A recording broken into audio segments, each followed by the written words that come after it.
Diners at Ashley's breakfast shop on Bowdoin Street stared Thursday at his photograph on the wall, as they reminisced about the irrepressible man they still call the mayor. People downtown shouted the news to strangers. Sadness flooded an East Boston coin laundry as his image flickered across a television. "God bless him," laundromat owner Alvaro Garcia said in Spanish as he folded a pair of sweatpants. "The good ones don't last." The death of former Mayor Thomas M. Menino Thursday hit Boston like a punch. People winced in pain as news ricocheted from barber shops to boardrooms, dry cleaners to pizza parlors. "I just closed my door and sat there and cried," said Mary Street Flair, a former state representative who later served in Menino's cabinet. He died just 297 days after walking out of City Hall. It has been more than a century since a Boston mayor passed so soon after leaving office. None served longer than his 20 years. "When people think of Boston, they think of Mayor Menino," said Mary Ann Snow, who clutched her chest outside Faneuil Hall when she heard he was gone. To many Bostonians, Menino had seemed invincible, a fighter who repeatedly survived serious illnesses. As his health failed, Menino pushed to keep up his relentless pace. He began walking with a cane but not without panache. His walking stick was a baseball bat outfitted with a curved maple handle. His death brought politics to a standstill. Days from the NOV. For election, gubernatorial candidates canceled public appearances. President Obama described him as bold, big-hearted, the embodiment of the city he loved. His successor, Mayor Martin J. Walsh, held a somber press conference on the steps at City Hall, where behind Walsh stood scores of stone-faced lawmakers, city officials, and government workers who got their start on Team Menino. Governor Deval Patrick recalled his last bedside visit with the mayor Sunday, when Menino could barely speak. Days earlier, the mayor gave the governor memorable advice. "Don't let the knuckleheads get you down," Menino told him, according to Patrick. People all over the city knew Menino, who famously and prodigiously made a point of meeting ordinary residents. They knew him best in his native Hyde Park. Judy Pays has lived across from the Meninos for more than 35 years. After Pays's father died, the Meninos sent over 2 turkeys with all the trimmings and cut a trip short to return for the funeral. Pays recalled the mayor rising early after storms with a snowblower to clear the sidewalks up and on Chesterfield Street. "What other mayor gets out there with a snowblower?" Pays said. "He was a regular guy. He really was." They knew him at the Dry Dock Cafe, an unassuming restaurant in the Seaport district that his presence helped make into a place for power lunches.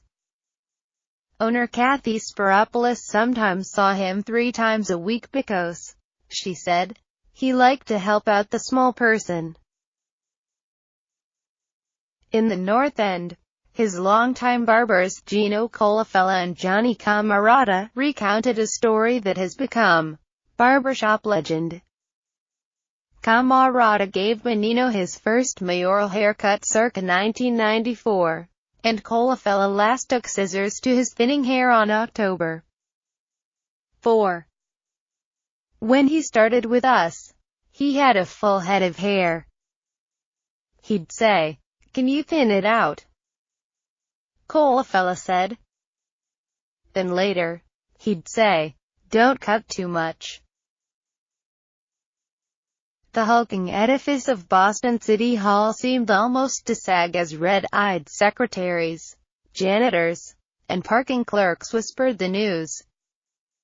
Sitting at a parking ticket payments counter, Menino's former scheduler, Joanne Wallace, her eyes the same color as her red sweater, could barely get the words out.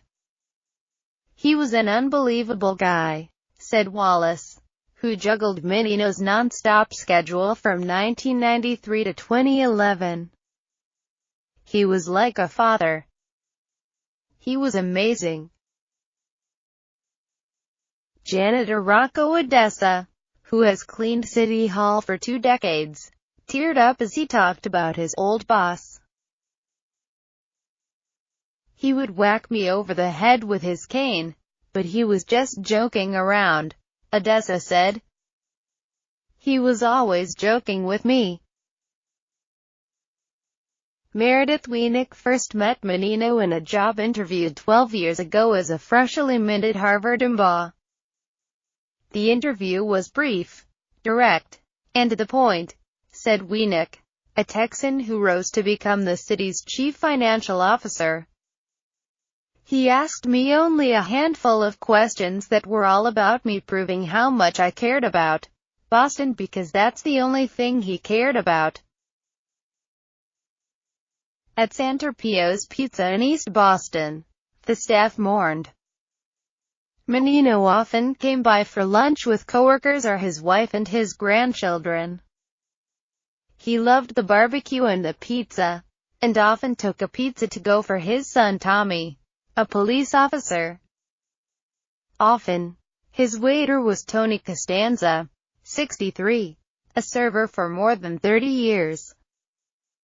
Costanza said Menino always graciously posed for photos with constituents. "Other people made Menino happy," Costanza said, "even if they interrupted his lunch. Usually, Menino showed up smiling, but if something was troubling the mayor, you could read it in his face. In those moments," Costanza said, "he would greet Menino and then slip away to change the music on the sound system. If you played Frank Sinatra songs, he would smile from ear to ear," Costanza said. In Dorchester, Menino made an annual Christmas Eve pilgrimage to Bowdoin Street, walking the heart of a neighborhood that struggled with episodic violence. "It made a difference," the Rev. Richard Doc Conway, a priest at St. Peter Parish, said in an interview. "Where are you going to spend your time if you're going to go out on Christmas Eve? Are you going to go up on Beacon Hill or are you going to do it here?" Conway said. Jose Araujo remembered Menino's presence 11 years ago when he opened Computers for All on Geneva Avenue. "He worked all his life, and he couldn't enjoy his retirement," Araujo said woefully. "He should have taken off a little earlier. Poor guy." On Bowdoin Street, Nicole Lewis has 3 photos from Menino's visit stashed in a folder behind the counter of the dry cleaner she and her husband have operated for 27 years. Lewis cannot recall seeing a politician in the neighborhood before Menino took office in 1994.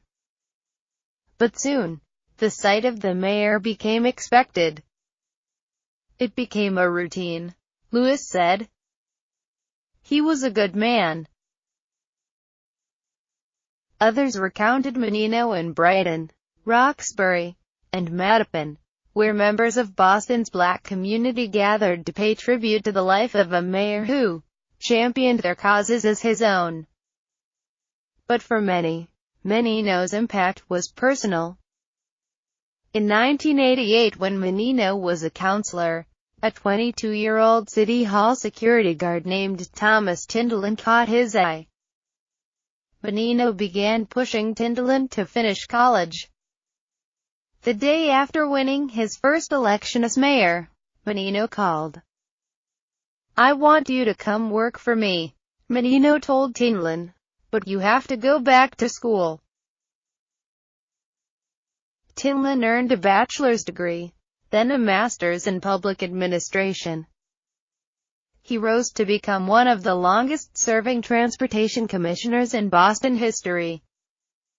"I don't know where I would be if Tom Menino hadn't come into my life and taken a shine to me," said Tinlin, who is now Chief of Operations and Maintenance for the state's roads and highways. "I see him everywhere in my life." As Thursday wore on, Angela Menino returned to the home in Hyde Park that she had shared for decades with her husband. She and a small group emerged from a silver and marked Ford Taurus police car. His wife of nearly 5 decades held the Louisville Slugger cane that the former mayor had relied on for the past year.